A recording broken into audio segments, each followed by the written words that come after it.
আসসালামু আলাইকুম সুপ্রিয় দর্শক, আশা করি সবাই ভালো আছেন, সুস্থ আছেন। আজকে শেয়ার করব একদম দোকানে যেরকম পাফ পেটিসগুলো পাওয়া যায়, ঠিক সেভাবে আজকে তৈরি করে দেখাবো মুচমুচে পাফ পেটিস। এটা খুব সহজে ঘরোয়াভাবে তৈরি করা যায় আর এটা অনেকক্ষণ কিন্তু মুচমুচে থাকে। আর ভিতরে হেলদি পুরে ভরা, অনেকক্ষণ আপনারা বাইরে রাখতে পারেন। খুবই মজাদার, সহজ উপায়ে দোকানের স্টাইলে আমি তৈরি করে দেখাচ্ছি পাফ পেটিস। তো এই রেসিপিটা শুরু থেকে শেষ পর্যন্ত দেখার অনুরোধ রইল। পাফ পেটিস বানানোর জন্য প্রথমে আমি এখানে ২ কাপ ময়দা নিয়ে নিয়েছি। চাইলে আটা দিয়েও করা যেতে পারে। ২ কাপ ময়দার সাথে আমি স্বাদ মতো লবণ দিয়ে দিলাম। তারপর এখানে দিয়ে দিব ৩ চা চামচ পরিমাণ সয়াবিন তেল। সয়াবিন তেল দিয়ে দিলাম ৩ চা চামচ ২ কাপ ময়দার সাথে।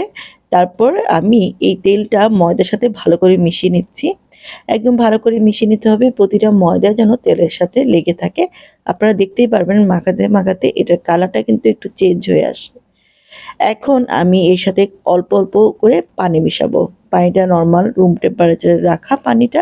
একবারে পানি দেওয়া যাবে না। একবারে পানি দিলে অনেক সময় পুরটা এই ডোটা নরম হয়ে যায়। তাই অল্প, অল্প পানি দিয়ে একটু শক্ত না নরমও না একটা ডো তৈরি করে নিবেন। আমার এখানে ডোটা সুন্দরভাবে তৈরি হয়ে গিয়েছে, দেখতেই পাচ্ছেন। এখন এটা আমি ঢাকা দিয়ে রাখবো ১০ মিনিটের জন্য।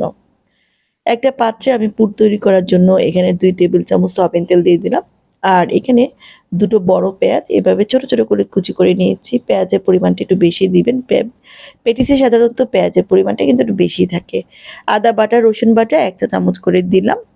তারপর একটু ভেজে নিয়ে তার মধ্যে দিয়ে দিলাম হলুদ গুঁড়া, মরিচ গুঁড়া, হলুদ গুঁড়া ১/২ চা চামচ, মরিচ গুঁড়া ১/২ চা চামচ, ধনিয়া গুঁড়া, জিরা গুঁড়া আর দিব গরম মসলা গুঁড়া। এখানে আমি গরম মসলার সাথে আমি একটু চাট মসলা দিয়েছি।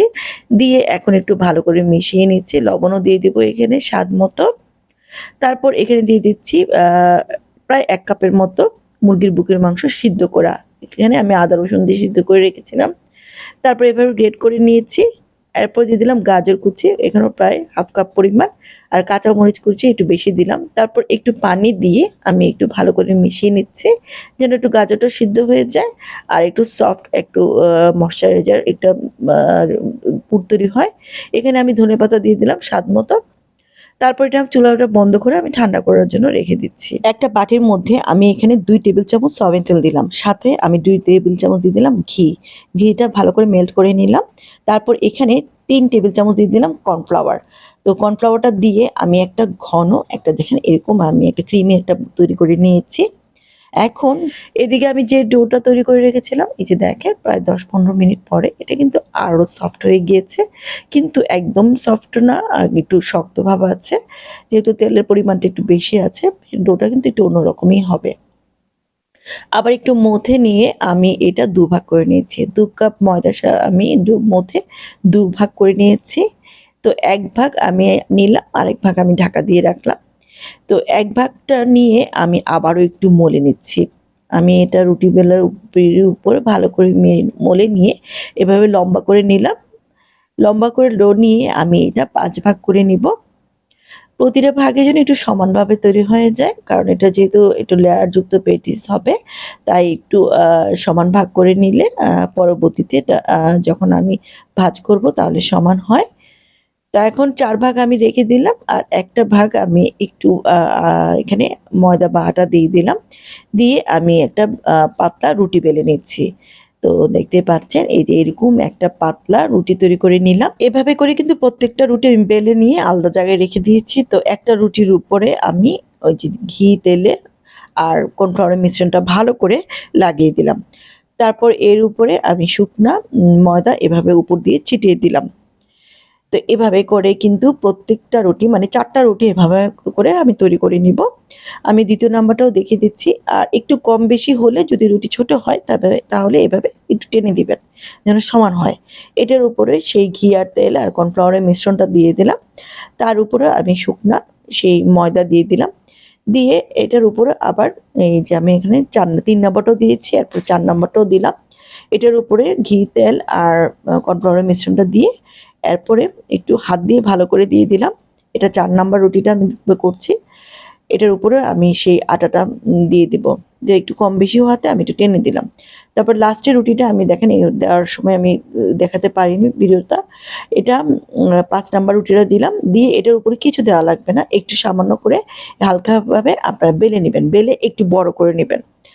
তারপর এটার উপরেও সেই ঘি, তেল আর কর্নফ্লাওয়ারের মিশ্রণটা আবার দিয়ে দিলাম, দিয়ে আমি হাত দিয়ে ভালো করে এটা মিশিয়ে নেব। তো এখন একটু ভালো করে আবারও চারিদিকে আমি হাত দিয়ে এভাবে ভালো করে মিশিয়ে নিচ্ছি। এটার উপর এখন আমি দিয়ে দিব সে আবারও এখানে ময়দা দিয়ে দিচ্ছি, এভাবে ছিটিয়ে দিলাম। তারপর পরোটার মতো আমরা যেভাবে ভাজ করি সেভাবে এক পাশে দিলাম, এটার উপরে আবার সেই ঘি, তেল আর কর্নফ্লাওয়ারের মিশ্রণটা আগে দিলাম, দিয়ে একটু হাত দিয়ে করে মিশিয়ে নিলাম। তারপরে সেখানে ময়দার মিশ্রণটাও দিলাম, তারপর আবারও একটা ভাজ দিয়ে দিলাম। লাস্টে এটার উপরে আমি শেষবারে মতো দিয়ে দিলাম সেই মিশ্রণটা, দিয়ে আবারও সেটার উপর ময়দা ছিটিয়ে দিলাম। এরপর এটা আমি ভাজ করে নিচ্ছি, আপনারা দেখতেই পাচ্ছেন আমি কীভাবে ভাজ করে নিচ্ছি। এখন একটু চেপে নিয়ে আমি এটা কিন্তু এখন বেলে নেব। একদম জোরে জোরে চেপে বেলবেন না, যতটুকু হালকাভাবে বেলা যায় এটা বেলে নেবেন, যাতে আমরা যখন ভাজবো এটা লেয়ারটা উপর উঠে আসে। এভাবে বড় করে আমি বেলে নিয়েছি, যেহেতু চারদিকটা সমান না, এভাবে ছুরি দিয়ে একটু কেটে নিয়েছি। আমাদের যেহেতু পরবর্তীতে কাটবো, আমরা একটু পেটিসের শেপ করব, তাই চারিদিকটা সুন্দর করে একটু কেটে নিলাম একটা চিকন ছুরি দিয়ে। তো এই কেটে নেওয়ার পরে আমার এখানে এই পাশেও আমার কাটা হয়ে গিয়েছে।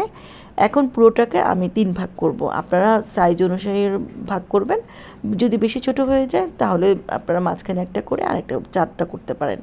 তো এখানে আমি প্রায় 6টার মতো করব। আমি এক এক ভাগে 3 ভাগ করলাম, পরবর্তীতে এগুলো আমি 3 ভাগ করে নিলাম। তো 6 ভাগ হয়ে গেল। এখন যে পুরগুলো আমি তৈরি করেছি এভাবে দিয়ে দিলাম। প্রত্যেকটাতে আগে একটু বসিয়ে নেবেন, তাহলে কাজটা খুব দ্রুত সহজ হয়ে যায়।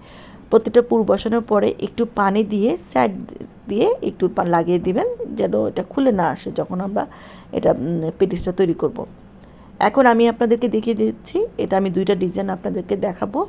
এই যে এইভাবে একটু নিয়ে একটু ভিতর দিকে ঢুকিয়ে একদম কিনারে কিন্তু এটা চেপে দিবেন না, না হলে ভাজলের পরে এটা যে লেয়ারগুলো আছে এটা খুলবে না, তাই একটু মাঝের মধ্যে আকারে এটার মধ্যে একটু চেপে দিবেন। তো আরেকটা দেখিয়ে দিচ্ছি আপনাদের বোঝানোর সুবিধার্থে, আমি এখন একটু অন্যরকমভাবে করছি এইভাবে। তো এইভাবে দিয়ে আমি মাঝ বরাবরে কিন্তু একটু চেপে দিচ্ছি। এই জিনিসটা অবশ্যই করতে হবে, না হলে পেটিসের শেপটা হবে না। দেখিয়ে দিচ্ছি, এই যে দেখেন যেভাবে করছি, একটু উঠানো আছে। তো এভাবে দিলে পানি দেওয়ার কারণে খুব সুন্দরভাবে আসলে লেগে যায়। তো আবারও একটা দিয়ে দিলাম, দিয়ে আমি এভাবে চেপে দিচ্ছি। আর সাইড জায়গাগুলো, কিনার জায়গাগুলো একটু খালি রাখছি, যাতে ভাজলে পরে এই লেয়ারগুলো মানে ফুলে ওঠে বা দেখা যায়। তো এইভাবে করে প্রত্যেকটা পেটিস নাস্তা আমি তৈরি করে নিচ্ছি, আর এটা খুব সহজে তৈরি হবে, কেউ বুঝতেই পারবে না যে এটা ঘরে বানানো। তো মাত্র 2 কাপ ময়দা দিয়ে কিন্তু অনেকগুলো পেটিস তৈরি হয়ে গেল। ডুবো তেলে আমি ভাজবো, তেলটা গরম করে এখন একদম কমিয়ে রেখেছি। তারপরে প্রত্যেকটা পেটিস আমি দিয়ে দিলাম, সবগুলো একসাথে দিবে না, যতটুকু দেওয়া যায়, কারণ এগুলো একটু অনেক বড় হয়ে যায়। প্রথম 5 মিনিট ধরবেন না, 5 মিনিট পরে এগুলো নিজে নিজে ভেসে ওঠে। তো এরপরে যখন এরকম কালার উঠবে, একটু উল্টে পাল্টে দিয়েছি, তখন আপনারা উঠিয়ে নেবেন। এই যে দেখেন কি সুন্দর করে ভাজগুলো ফুটে উঠেছে, আপনারা দেখতেই পাচ্ছেন। প্রত্যেকটা পেটিস কিন্তু এভাবে যে ভাজগুলো ছিল সেগুলো উঠেছে। এরপরে আমি এটা উঠিয়ে তেল থেকে উঠিয়ে এরকম ছিদ্রযুক্ত চাটনি আকারে রাখবো, যাতে তেলগুলো নিচে পড়ে যায়। এভাবে হয়ে গেল প্রতিটি পেটিস, আর কেউ বুঝবেই না যে এটা ঘরে তৈরি করা। এতটা টেস্টি হয়েছে, এটা সস দিয়েও খাওয়া যায় অথবা এমনি এমনি খাওয়া যায়। আপনারা দেখতেই পারছেন, এটা যখন এটা ভাঙছে চারিদিকে এটা মুচমুচে যে বাইরের যে পেটিসগুলো দেখা যায় সেভাবে এটা ভেঙে যাচ্ছে।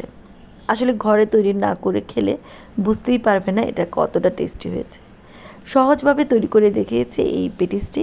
এটা কিন্তু আমরা একদিনে অনেক দিনও হয়েছে, আমরা এর পরের দিনও আমরা এটা খেয়েছি, তারপরের দিনও এটা কিন্তু এরকম মুচমুচে ছিল। আশা করি আজকের রেসিপিটা আপনাদের কাছে ভালো লেগেছে। ভালো লাগলে আমার চ্যানেলটা সাবস্ক্রাইব করে রাখার জন্য অনুরোধ রইল। আবারও হাজির হব সহজ রেসিপি নিয়ে, সেই পর্যন্ত আমার চ্যানেলের সাথে থাকবেন। সবাই ভালো থাকবেন। আল্লাহ হাফেজ।